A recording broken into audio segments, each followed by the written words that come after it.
ये एग्जाम रद्द होने से आज फ्रस्ट्रेटेड है, उनके पास पैसे नहीं है फिर से तैयारी करने के, कोचिंग करने के लिए। उनका पैसा कौन देगा, उनको सपोर्ट कौन करेगा? सर मांग हमारी ये है कि आज लगातार हम देख रहे हैं पेपर लीक होए जा रहे हैं। नीट का पेपर एक और बार लीक हुआ है। जिस तरीके से नीट के पेपर हर साल लीक रद्द हो रहे हैं, पेपर बाहर आ रहे हैं, हम शिक्षा मंत्री जी से मांग करते हैं कि वो अपने इस्तीफा दे।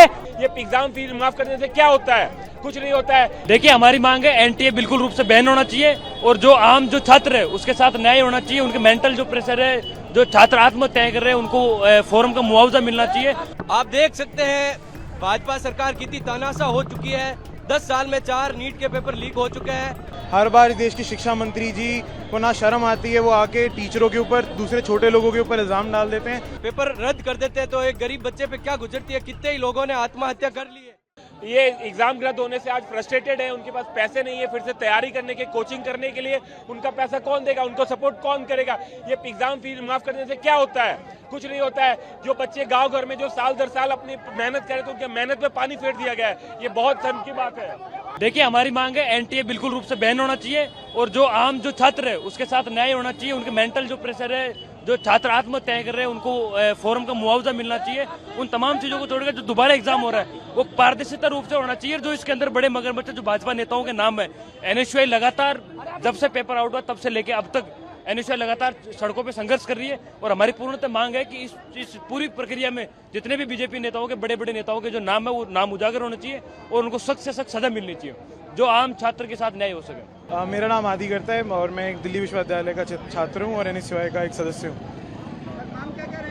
सर मांग हमारी ये है कि आज लगातार हम देख रहे हैं पेपर लीक होए जा रहे हैं। नीट का पेपर एक और बार लीक हुआ है। हर बार देश की शिक्षा मंत्री जी को ना शर्म आती है, वो आके टीचरों के ऊपर, दूसरे छोटे लोगों के ऊपर इल्जाम डाल देते हैं। बल्कि दिस इज हाई टाइम कि शिक्षा मंत्री को रिस्पॉन्सिबिलिटी लें और जो उनकी सिस्टम का फेलियर है, उनका फेलियर है, उसको मानते हुए अपने पद से रिजाइन करें। पहले भी ऐसा हुआ है कि जब मंत्रियों से गलती हुई है तो उन्होंने रिजाइन करा है। हाई टाइम कि वो खुद भी रिजाइन करें। देश में छोटे से विश्वविद्यालय के पेपर लीक हो रहे हैं, ये तो बहुत बड़ा। कौन से किसका इस्तीफा मांग रहे हो? शिक्षा मंत्री धर्मेंद्र प्रधान जी का। आप लोग क्या हो? आप लोग स्टूडेंट हो? जी, मैं एनएसयूआई प्रदेश सेक्रेटरी हूँ।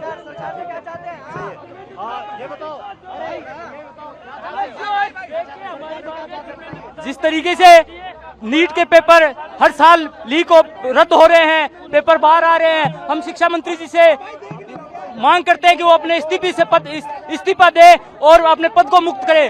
देश के बहुत से बच्चों के साथ उनके साथ खिलवाड़ किया जा रहा है। जिस तरीके से नीट के पेपर बेचे जा रहे हैं, सरेआम लोगों को उपलब्ध करवाए जा रहे हैं। हम बताना चाहते हैं कि ये एग्जाम बहुत सुरक्षित एग्जाम है, देश का भविष्य का है और बार बार क्यों लीक होता है। हम एनटीए को बंद करवाने के लिए आया है और सरकार उसको बंद करना चाहिए। हमारा मांग पूरा देश से आवाज उठाएगा कि जब तक एनटीए बंद नहीं करेगा, जब तक सरकार की तरफ से एश्योरिटी नहीं देगा कि दोबारा एग्जाम लीक नहीं होगा, तब तक हमारा मांग है। आप देख सकते हैं भाजपा सरकार कितनी तानाशाह हो चुकी है। 10 साल में 4 नीट के पेपर लीक हो चुके हैं। भारत का प्रत्येक व्यक्ति जिसके साथ आत्मघात हो रहा है, जब एक व्यक्ति डॉक्टर बनता है, गरीब बच्चा इतनी बड़ी फीसें भर के, और ये लोग पेपर रद्द कर देते हैं तो एक गरीब बच्चे पे क्या गुजरती है। कितने ही लोगों ने आत्महत्या कर ली है।